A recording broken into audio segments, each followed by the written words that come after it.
आम बजट से पहले हुई धनबाद रेल मंडल कार्यालय में संसदीय समिति की बैठक। रेल जीएम छत्रसाल सिंह की अध्यक्षता में संपन्न हुई बैठक में धनबाद रेल मंडल में पड़ने वाले सांसदों और उनके प्रतिनिधियों ने लिया हिस्सा।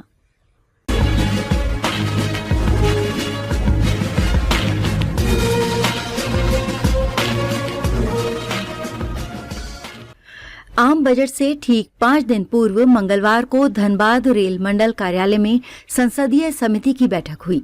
रेल जीएम छत्रसाल सिंह की अध्यक्षता में संपन्न हुई इस बैठक में धनबाद रेल मंडल अंतर्गत पड़ने वाले सभी लोकसभा और राज्यसभा सांसद या उनके प्रतिनिधि मौजूद रहे।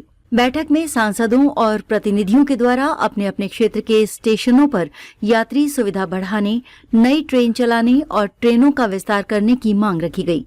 बैठक के बाद मीडिया से बात करते हुए चतरा सांसद कालीचरण सिंह ने कहा कि बैठक में उन्होंने विशेष रूप से अपने क्षेत्र के लिए 3 मांगे रखी हैं, जिनमें सबसे पहला कोरोना काल से पूर्व जो ट्रेन उनके लोकसभा क्षेत्र से स्टेशनों पर रुकती थी, उन ट्रेनों का ठहराव पुनः दिया जाए। इसके साथ ही 6 अंडरपास बनाने, चंदवा में फ्लाईओवर का निर्माण और रांची टोरी ईएमयू को चतरा तक विस्तारीकरण करने की मांग रखी गई है। क्षेत्र में विशेषकर 3 विशेष बातें मैंने की कि कोरोना काल के पहले जो ट्रेनें जहां रुकती थी मेरे लोकसभा क्षेत्र में, कोरोना काल में बंद कर दिया गया, उसको पुनः चालू करने के लिए व्यक्तिगत तौर पर मैंने उनको कहा।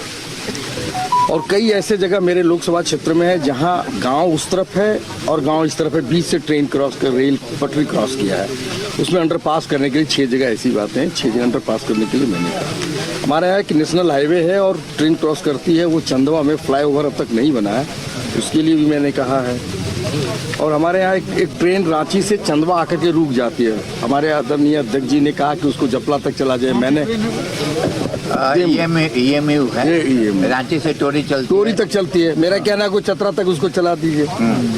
क्यों बैठा के आप रखे हो? टाइम आपके पास शेड्यूल है, बैठा हुआ है ट्रेन, तो उस पर विचार जीएम साहब ने भी और टीआरएम में भी कहा कि ऊपर की बात करके मैं करता हूँ। ये सब ये परिस्थितियों हम लोग अपने अपने लोकसभा क्षेत्र में जो लगा, जैसे लगा जो परिस्थितियों को हम लोग बाकायदा मांगा। से सर यहाँ स्पेशल ट्रेन के अलावा यहाँ पर वंदे भारत के लिए कुछ आप लोगों ने सोचा, कुछ विचार किया? तो धनबाद का काफ़ी रेवेन्यू काफ़ी अच्छा रहा है, तो यहाँ के लिए तो कुछ प्रोसेस। देखिए, रेलवे बोर्ड भी विचार करती है ना, हम भी अपनी बात रखते हैं, रेलवे बोर्ड तो निर्णय तो हर एक जगह से हो रहा है। तो धनबाद के लिए आप मांग कीजिए कुछ उसमें बात के ऊपर मांग करेंगे,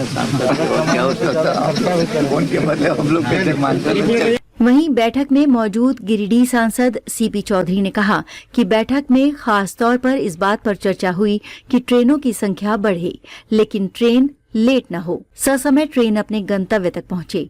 इसके साथ ही रेल ट्रैक गुजरने वाले इलाकों के लोगों की भी सुविधा का ख्याल रखने और अमृत भारत योजना के तहत रेल यात्रियों को स्टेशन पर एयरपोर्ट की तरह सुविधा मुहैया कराने पर विचार विमर्श किया गया। क्योंकि हर एक बार बैठक होता है और हम लोग आते भी हैं, बहुत सारे डेवलपमेंट के काम हुए हैं और मैं इसके लिए रेलवे डिपार्टमेंट को भी अपनी ओर से बधाई देता हूँ कि इस बार लगभग 20,000 करोड़ रुपए का बेनिफिट दिया है अभी तक में, तो ये सबसे ज़्यादा इनकम भी है।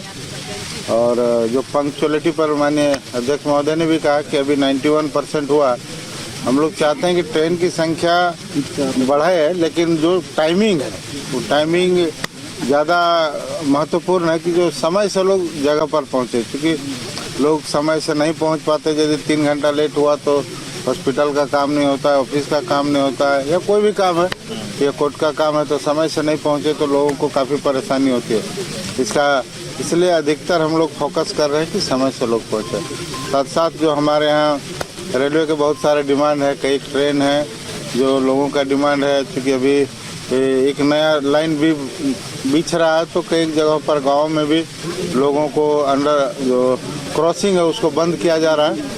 यह पूरे भारत में निर्णय हुआ, लेकिन वहाँ पर अंडरपास हम लोग देकर लोगों को सुविधा दे रहे हैं। कहीं ज़्यादा ट्रैफिक है तो वहाँ हम लोग फ्लाईओवर दे रहे हैं। तो इस तरह का लगातार रेलवे चल रहा है और रेलवे प्रॉफिट में अधिकारी और सभी लोगों का जो सुझाव आया है, हम लोग भी कई छोटा सुझाव है। स्टेशनों में अमृत भारत के तहत भी कई स्टेशन दिए गए हैं जो अब लोगों को पैसेंजर्स को रहने का, बैठने का, खाने का, वो सारी सुविधा जिस प्रकार से एयरपोर्ट में सुविधा लोगों को मिलता उस प्रकार सुविधा दी है। स्पेशल ट्रेनों को रेगुलाइज करने को लेकर के क्या हम लोग उस पर विचार करते हैं। लोगों का जो आवागमन है, लोगों को सुविधा देना, अधिक से अधिक सुविधा देना हम लोग का पहला प्राथमिकता। इनकम भी है हम लोगों का, बूस्ट ट्रेन में सबसे ज़्यादा धनबाद से इनकम होता है पूरे देश को, तो इसलिए उस पर भी हम लोगों का फोकस रहता है। उसके साथ साथ हम लोग प्रयास कर रहे हैं कि पैसेंजर जो हमारे, यदि हम ज़्यादा इनकम कर रहे हैं तो रेलवे को ज़्यादा से ज़्यादा खर्च करना चाहिए यहाँ के लोगों की सुविधा के लिए। वहीं पलामू के सांसद बीडी राम ने कहा कि उनके पलामू संसदीय क्षेत्र में जो त्रिवेणी लिंक एक्सप्रेस चला करती थी उसे पुनः चालू किया जाए अथवा उसकी जगह कोई अन्य ट्रेन शुरू की जाए ताकि उनके क्षेत्र के लोग, खासकर कैंसर पेशेंट का अन्य राज्यों के अस्पतालों तक पहुंच आसान हो सके। इसके साथ ही धनबाद से नासिक तक चलने वाली ट्रेन को मुंबई छत्रपति शिवाजी टर्मिनल तक विस्तारीकरण करने पर भी चर्चा की गई। देखिए, पूर्व से निर्धारित रेल मंडल धनबाद समिति की बैठक हुई।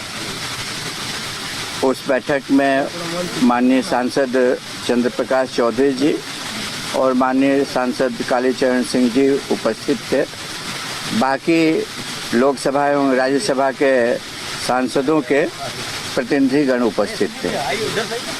सभी लोगों ने अपने अपने क्षेत्र की रेलवे से संबंधित मांगों को रेल प्रशासन के समक्ष रखने का कार्य किया और रेल प्रशासन ने उनकी बातों को गंभीरता से सुना और इस बात का आश्वासन दिया कि जो भी उनके द्वारा मांगे रखी गई हैं उन मांगों पर पूर्णतया विचार करने के उपरांत एक एक्शन टेकन रिपोर्ट सभी माननीय सदस्यों को भेज दी जाएगी।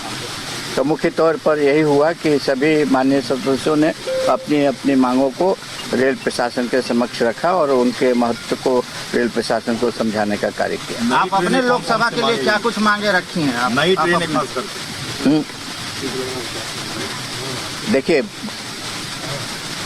जहाँ तक पलामू संसदीय क्षेत्र की बात है तो पलामू संसदीय क्षेत्र के अंतर्गत हमने कहा कि त्रिवेणी लिंक एक्सप्रेस जो बंद हो गई है उसको चालू किया जाए और चालू करना यदि संभव नहीं है तो एक वैकल्पिक व्यवस्था की जाए। वैकल्पिक व्यवस्था के अंतर्गत कोई ऐसी ट्रेन चलाई जाए जो लखनऊ तक जाए। चूँकि हमारे संसदीय क्षेत्र और हमारे बगल के संसदीय क्षेत्र चतरा से बहुत सारे कैंसर के मरीज जो हैं वो प्रतिदिन लखनऊ जा रहे हैं और उनको कोई सुविधा नहीं है ट्रेन की, तो उन्हें बहुत दिक्कत होती है। सड़क मार्ग से रांची जाना, कोई कैंसर का अभी तो स्पेशलाइजेशन और स्पेशलिस्ट नहीं है, उसका इलाज नहीं होता है, तो सीधे लोग एम्स जाते हैं या पीजीआई लखनऊ जाते हैं। तो ऐसी परिस्थिति में उनकी कठिनाइयों को देख करके आप एक वैकल्पिक व्यवस्था के अंतर्गत एक नई ट्रेन चला दें यदि त्रिवेणी लिंक एक्सप्रेस को चालू नहीं कर सकते हैं। और जैसे धनबाद, पूरे धनबाद रेल मंडल की बात करें तो नई ट्रेनों को लेकर के भी चर्चा हुई, कौन सी नई ट्रेन चलेगी? आज सबने अपने अपने क्षेत्र के समस्याओं के बारे में कहा और नई ट्रेन चलाने के बारे में भी बातें कही गई, खास करके धनबाद से मुंबई जाने के लिए। तो धनबाद से मुंबई जाने के लिए अभी डीआरएम साहब ने कहा कि धनबाद से नासिक रोड तक की ट्रेन है। हम लोग की कोशिश ये रहेगी कि इस ट्रेन को मुंबई तक विस्तारित किया जाए, छत्रपति शिवाजी मुंबई टर्मिनल तक उसको विस्तारित किया जाए। तो इस पर भी मतलब की चर्चा हुई और इस तरह की मांग को मैंने भी दोहराया, चूँकि हमारे यहाँ से भी कोई मुंबई के लिए ट्रेन नहीं। यदि आपको हमारी खबरें पसंद आती हैं तो लाइक तथा कमेंट जरूर करें और यदि आप चैनल पर नए हैं तो सब्सक्राइब भी करें।